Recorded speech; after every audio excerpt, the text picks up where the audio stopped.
मेरा political journey रहा है।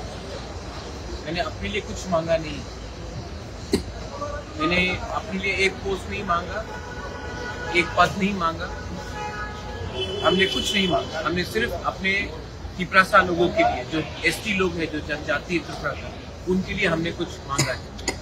अगर वो गवर्नमेंट ऑफ इंडिया नहीं देना चाहती है तो वो उनका डिसीजन। अगर वो देंगे तो हम वेलकम करेंगे, अगर नहीं देंगे तो हम ऑपोजिशन में हैं और हम जानते हैं कि ऑपोजिशन क्या कर सकता है, तो हम ऑपोजिशन पर काम करेंगे। 27 तारीख लास्ट डेट था, अभी तक नहीं हुआ, क्या बोलना चाहिए? ये सवाल आप होम मिनिस्टर से पूछिए, मुझसे मत पूछिए। मैं वही कह सकता हूँ जो मुझे कहा गया था।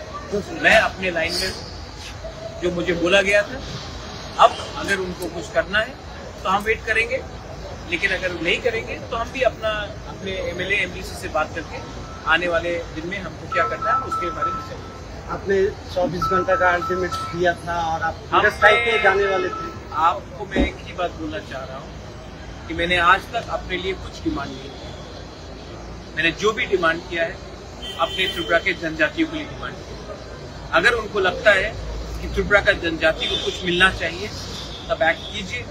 अगर उनको लगता है कि त्रिपुरा का जनजाति खुशी है तब हम हमारा व्यू अलग है, हम अपना जो हमें जो करना है वो हम करेंगे। तो बात क्लियर है। आपने जो आप एक ही ये सवाल नहीं, आप देश के होम मिनिस्टर से पूछ लीजिए। मुझे जो बोलना था मैंने बोल दिया।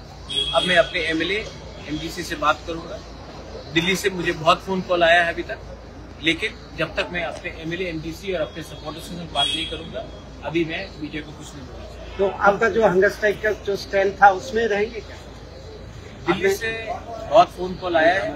अगर आपको भी मेरे संग हंगर स्ट्राइक में ज्वाइन करना है तो यू आर मोस्ट वेलकम।